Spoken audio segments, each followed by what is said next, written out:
Welcome back to my channel நண்பா. நம்ம இன்னைக்கு legend of lotus sword fairy அனிமோட 15வது எபிசோட பத்தி பார்க்க போறோம். எபிசோடோடைய ஸ்டார்டிங்ல இது ஒரு முட்டாள்தனமான காரியம், இது மொத்த குன்லூனையும் சம்பந்தப்பட்ட விஷயம், இத பத்தி நீங்களே முடிவு எடுக்க கூடாதுன்னு பிளாக் ஸ்வாட் சொல்றாரு. ஹீரோ அதையே பார்த்துக்கிட்டு இருக்கான். அப்ப இவன் வேஸ்ட், இவனுக்கு ஸ்வாட் இம்மார்டல் ஆகிறதுக்கு தகுதியே இல்லைன்னு வெள்ளை ட்ரெஸ்காரன் சொல்றான். உனக்கு யாரா இங்க பேசுறதுக்கு உரிமை கொடுத்தாங்கன்னு சொல்லிட்டு மாஸ்டர் பவர் அனுப்புறாரு. அந்த பவர் பட்டு அவன் பின்னாடி போய் மாஸ்டர் பயத்துல பாத்துக்கிட்டு இருக்கான். மாஸ்டரும் அவனை முறைச்சு பாத்துக்கிட்டு இருக்காரு. ஹீரோயின் அவனை கடுப்பேத்துற மாரி பண்றா. பர்பிள் ஸ்வாட் வில்லன் சிரிச்சுக்கிட்டு இருக்கான். யாரும் கோவப்படாதீங்கன்னு ஸ்னோ கேர்ள் சொல்றாங்க. நான் முடிவு எடுத்தது தான், என்னுடைய முடிவுல இருந்து நான் மாற மாட்டேன்னு மாஸ்டர் சொல்றாரு. ஆனான்னு ஸ்னோ கேர்ள் சொல்றாங்க. டீச்சர் எழுந்து வந்து இது செக்ட் சம்பந்தப்பட்ட விஷயம், அதனால நம்ம கொஞ்சம் அவசரப்பட வேணாம் நான் நினைக்கிறேன்னு டீச்சர் சொல்றாரு. சீஸ்வானுக்கு அப்ப நடந்த விஷயத்துக்கு நான் ஈடு கட்ட விரும்புறேன். அது மட்டும் இல்லாம எவர் கிரீன் அவனுடைய ஒரே மகன், என்ன நடந்தாலும் சரி நான் இவனை ஒரு பெரிய ஆளாக்கி என்னுடைய தவற நான் சரி செய்வேன்னு மாஸ்டர் சொல்றாரு.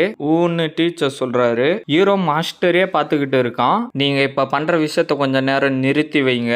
இந்த இம்மார்டல் கான்ஃபரன்ஸ் மூலியமா மற்ற ஸ்டூடெண்ட்டுங்க எல்லாம் நம்புற விதமா ஃபேர் காம்படிஷன் வைக்கலான்னு பர்பிள் ஸ்வாட் சொல்றாரு. வெள்ளை ட்ரெஸ்காரன் ஹீரோவை பார்த்து சிரிக்கிறான். அது சரிதான், இன்னும் சில ஸ்டூடெண்ட்டுங்களை சேர்த்து அவங்களுக்கு நடுவுல போட்டி வச்சா யாரு சிறந்தவங்கன்னு தெரியும்னு பிளாக் ஸ்வாட் சொல்றாரு. இது கண்டிப்பா வேலை செய்யும், நீங்க என்ன நினைக்கிறீங்கன்னு டீச்சர் கேக்குறாரு. நான் சொன்னது மாதிரி தான், என்னுடைய வாழ்க்கையில ஒரே ஸ்டூடெண்ட் அது எவர் கிரீன் மட்டும்தான் மாஸ்டர் சொல்றாரு. எதுவா இருந்தாலும் பரவாயில்ல, ஆனா நான் இதை ஏத்துக்க மாட்டேன், இந்த குப்பை கிட்ட எல்லாம் அதை கொடுக்க கூடாதுன்னு பர்பிள் ஸ்வாட் சொல்றாரு. மாஸ்டர் கடுப்பாகி கத்திய வர வச்சுட்டு, உங்களுக்கு தைரியம் இருந்தா இன்னொரு தடவை எவர் கிரீனை குப்பன்னு சொல்லி பாருங்கன்னு சொல்றாரு. குன்லூனோடைய ரூல்ஸை உங்களுக்காக நாங்க மீற முடியாதுன்னு பர்பிள் ஸ்வாட் சொல்றாரு. குன்லூன்ல 80,000 ஸ்டூடெண்ட்டுங்க இருக்காங்க, ஆனா நீங்க ஏன் இவனை தேர்ந்தெடுத்தீங்கன்னு பிளாக் ஸ்வாட் கேக்குறாரு. எதுவும் சொல்லாம மாஸ்டர் நின்னுகிட்டு இருக்காரு. ஸ்னோகேல் அவங்க ரெண்டு பேரையும் பார்த்துக்கிட்டு இருக்காங்க.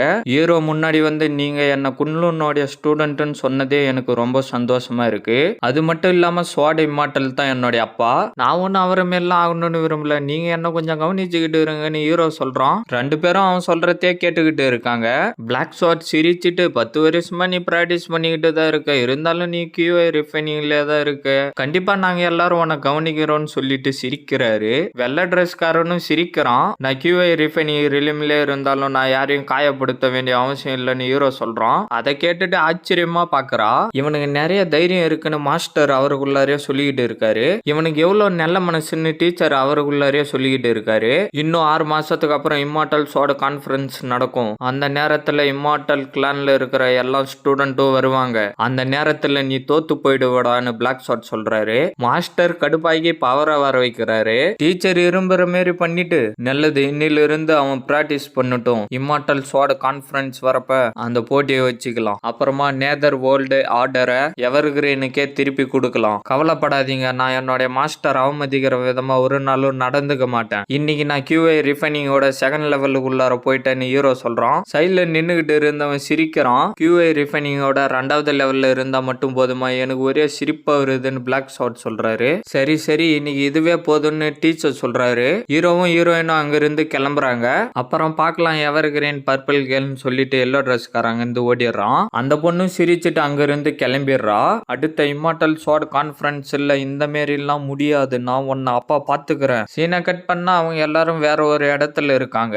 எவர் கிரீன் ஒரு வேலையா நாளைக்கு நான் கொஞ்சம் வெளியில போலான்னு இருக்கேன், நான் இல்லாத நேரத்துல கிங்கி உன்னை பார்த்துப்பா, நான் திருப்பி வந்ததுக்கு அப்புறம் உனக்கு சில விஷயங்களை கத்து கொடுக்கறேன்னு மாஸ்டர் சொல்றாரு. நீங்க கவலைப்படாதீங்கன்னு ஹீரோ சொல்றான். ஒரு விஷயத்த ஞாபகம் வச்சுக்கோ, என்ன நடந்தாலும் சரி நீ எப்பயும் நிதானமா தான் நடந்துக்கணும், எல்லா பிரச்சனைக்கும் ஒரு தீர்வு இருக்கணும் மாஸ்டர் சொல்றாரு. நான் கண்டிப்பா ஞாபகம் வச்சுக்கிறேன்னு ஹீரோ சொல்றான். மாஸ்டர் சிரிச்சுட்டு அந்த இடத்துல இருந்து கிளம்பிடுறாரு. அந்த பொண்ணு ஹீரோவே பாத்துக்கிட்டு இருக்கா. ஹீரோ டக்குன்னு அவ கிட்ட வந்து அவளே பாத்துக்கிட்டு இருக்கான். இப்ப இவன் என்ன செய்யலான்னு இருக்கான், இவன் பார்க்க சாதாரணமா இருந்தாலும் இவன் கொஞ்சம் தைரியசாலியா தான் இருக்கான். நான் என்ன இப்ப நினைச்சுக்கிட்டு இருக்கேன்னு அவளுக்குள்ளாரே சொல்லிக்கிட்டு இருக்கா. இந்த இது உனக்கு தான், உன்னுடைய கல்டிவேஷன் பவரை அதிகரிக்க இது யூஸ்ஃபுல்லா இருக்குன்னு கொடுத்துட்டு அங்க இருந்து போறான். அந்த பொண்ணு அதே பாத்துக்கிட்டு இருக்கா. இந்த நேரத்துல நீங்க எனக்கு செய்யற சாப்பாட்டுல கொஞ்சம் கவனத்தை செலுத்தணும்னு ஹீரோ சொல்றான். ஸ்வாட் சர்வெண்டா அது என்னுடைய வேலை தான் அந்த பொண்ணு சொல்றா. நீங்க இந்த அளவுலாம் நடந்துக்க வேண்டிய அவசியம் இல்ல, என்னுடைய ஊர்ல இருக்கிற எல்லாருமே எனக்கு சொந்தக்காரங்க தான் ஹீரோ சொல்றான். அதை கேட்டு ஷாக் ஆயிட்டு நம்மளையும் தான் சேர்த்து சொல்றாரு போல இருக்குன்னு சிரிச்சுக்கிட்டே அங்கிருந்து போறா. ஹீரோ அவளை பார்த்து சிரிச்சுக்கிட்டு இருக்கான். சீனை கட் பண்ணா ஹீரோ உட்காந்து கல்டிவேஷன் பண்ணிக்கிட்டு இருக்கான். கேயா சி இருக்கிற இடத்துக்கு போறான். திருப்பி அதே இடத்துக்கு வந்துடுறான். குயிங்லின் இம்பீரியல் ஸ்கில் முன்னாடி இருந்ததை விட இப்ப ரொம்ப நல்லாவே இருக்கு. என்னால கண்டிப்பா இதை செய்ய முடியும்னு ஹீரோ அவனுக்குள்ளாரே சொல்லிக்கிட்டு இருக்கான். எவர் கிரீன் யாரோ கத்துற சவுண்டு கேட்டு திரும்பி பாக்குறான். பார்த்தா ஹீரோயின் பறந்து அந்த இடத்துக்கு வந்துடுறா. இது என்னுடைய மாஸ்டர் எனக்காக கொடுத்த 1000 வருஷம் ஆவி பண்ணி திரவும், இதை நீ எடுத்துக்கோன்னு ஹீரோயின் சொல்றா. ஹீரோ தலை மேல கை வச்ச உடனே ஹீரோயினுக்கு ஒரே ஆனந்தம். லார்டு எவர் கிரீன், இது ஐயாத காற்று அப்புறம் ஜெட் டியூவை பயன்படுத்தி செஞ்ச சாப்பாடு உங்களுக்காக நான் சொல்லிக்கிட்டு வரா. ஹீரோயின் அவளை பார்த்துட்டு கடுப்பாயிடுறா. 2 பேரும் கண்ணாலேயே சண்டை போட்டுக்கிறாங்க. ஹீரோ அங்க இருந்து வந்து பெட்டுல பத்துக்கிறான். எவர் கிரீன் இந்தாங்க இதை எடுத்துக்கோங்க மாஸ்டர், இது அதோட சக்தி வாய்ந்தது, இதை எடுத்துக்கோங்க. 2 பேரும் மாறி மாறி வந்து உக்காந்துட்டு ஹீரோவை கடுப்பேத்தி கடைசியில அவன் மயக்கம் போட்டு விழுந்துடுறான். அந்த பொண்ணு வெளியிலே நின்னுகிட்டு இந்த 4 மாசமா எவர் கிரீன் நைட்டு பகலமா பிராக்டிஸ் பண்ணிக்கிட்டு இருக்காரு. இன்னும் ஸ்பிரிட் கேதரிங் ரிலீமுக்குள்ளார வரவே இல்லை. இன்னும் 2 மாசம் கழிச்சு ஸ்வாட் இம்மார்டல் கான்ஃபரன்ஸ் வேற இருக்குன்னு யோசிச்சுக்கிட்டு இருக்கா. QI ரிஃபைனிங்கோட 9th லெவலுக்கு வந்துட்டேன். அடுத்தது ஸ்பிரிட் கேதரிங் பவரை தான் சேகரிக்க பிராக்டிஸ் பண்ணணும். இதோட இந்த எபிசோட் முடியுது ஃப்ரெண்ட்ஸ். மறக்காம வீடியோக்கு லைக் போட்டுட்டு சேனலை சப்ஸ்கிரைப் பண்ணிட்டு பெல் பட்டன் ஆல் கொடுத்துருங்க.